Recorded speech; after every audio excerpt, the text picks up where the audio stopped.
used to play this champion a lot, and I got to Diamond 3 with this champion pretty much. And then they nerfed him pretty hard. But he's still pretty fun to me. So let's go right into Amumu, the Sad Mummy. His overview: he is primarily a magic damage dealing champion that is used in the jungle. Riot has given him a damage rating of 2, a toughness rating of 3, a crowd control rating of 3, a mobility of 1, and a utility of 1 with a difficulty rating of 1. I agree with this. I feel like everything that has been said is pretty accurate. So let's go into his abilities.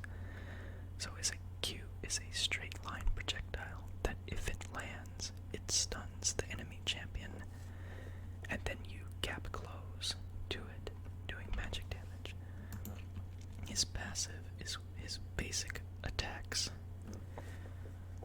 cause his enemy to be cursed, and they take a percentage of magic damage in true damage, which is pretty darn good for team fights. And if you want to go either AP or tank, it's both useful.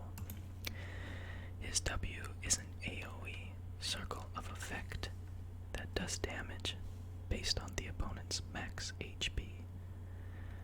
It is a toggle ability, and it's pretty good if you're playing into a bunch of tanks, because you can build Frozen Heart and Leandries, because for some reason Riot decided that that would work. You just max that W and drop that, and you absolutely obliterate tanks. It is hilarious. And then his E does quite a few things. It is a AoE attack that hits all enemies in a circle. It also has a passive that Amumu takes a certain amount of damage less from auto attacks. And for each auto attack that lands onto you, whether it be creep or jungle monster or champion, it lowers the cooldown of E by half a second. And then his R is another AoE stun. Actually, it's not a stun, it's a bind, so they can still attack and do things, but it roots them for a certain number.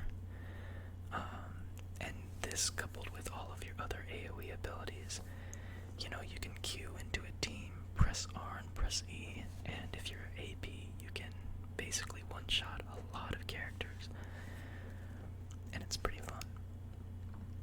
So then we go into Amumu's skins, and honestly, Amumu has some disgustingly ugly skins, and I own quite a few. I actually haven't bought a single one, but I own quite a few. And by far, the worst skin is Vancouver Amumu, because it's literally base Amumu. He just has different parts of his body being different colors, which is really horrible. Then we have Emumu. I skipped over Pharaoh Amumu because it's probably his second best skin. Re-gifted Amumu, which is another pretty bad skin. Almost Prom King Amumu, again, another bad skin. Little Knight Amumu, which actually is decent. Sad Robot Amumu. Surprise Party Amumu. He's being left out.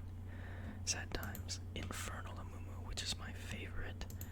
And then Hextech Amumu, which I actually haven't seen, so I can't give you guys a fair assessment of this skin, but seeing as though it's Hextech, it's probably alright. So now that we've gone over that, let's jump into his story.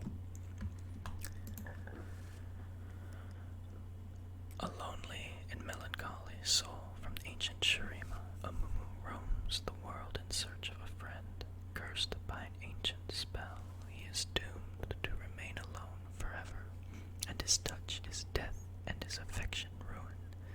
Those who claim to have seen him describe Amumu as a living cadaver, small in stature and covered in bandages the color of lichen. Amumu has inspired myths, folklore, and legends, told and retold for generations, such that it is impossible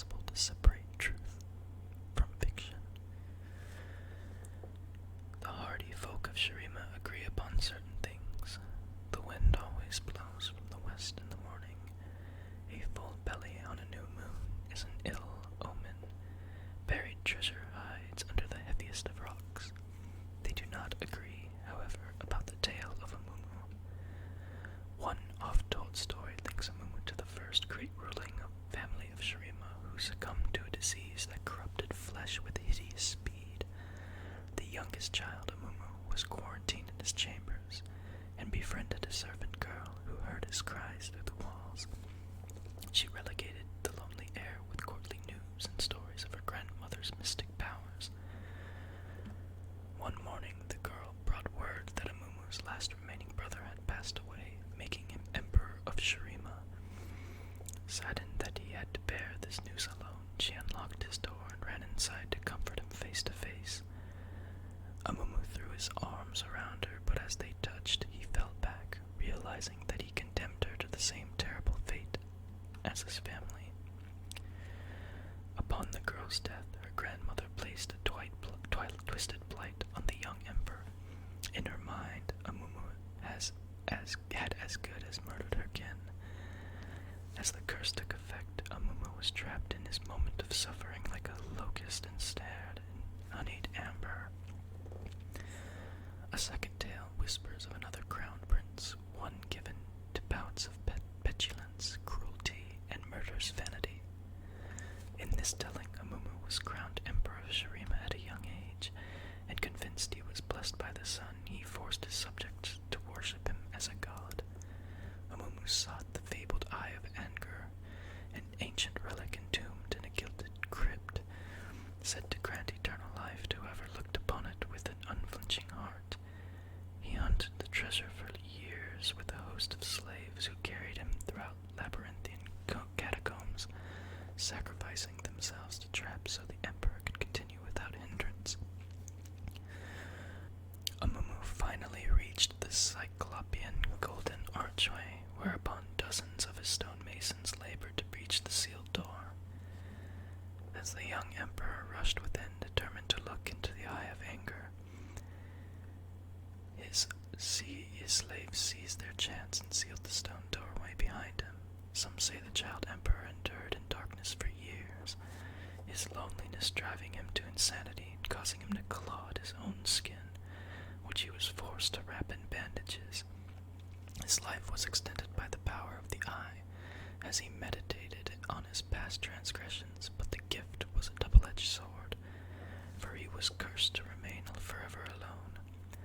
When a series of devastating earthquakes shattered the foundations of his tomb, the emperor escaped with no knowledge of how time had passed, seeking to undo the suffering he had caused in life. Yet another story of Amumu tells of the first and last Yordle ruler of Shurima, who believed in the innate goodness of the human heart. To prove his detractors wrong, he swore an oath to live as a beggar until he made one true friend, convinced his people would rally to help their fellow Shurimian. Though thousands walked by the disheveled Yordle, not one stopped to offer a helping hand. Amumu's sadness grew until he eventually died of a broken heart, but his death was not the end, for some swear the Yordle still wanders the desert, forever searching for someone who might restore his faith in humanity. These stories, despite their differences, are woven with parallels. Whatever the circumstances, Amumu is doomed to exist in a broken state of emptiness, eternally alone and friendless, fated to forever search for a companion. His presence is cursed and his touch is death. On long winter nights, when the fire is never allowed to burn low, the sad mummy can sometimes be heard weeping in the desert, despairing that he'll never know the solace of friendship.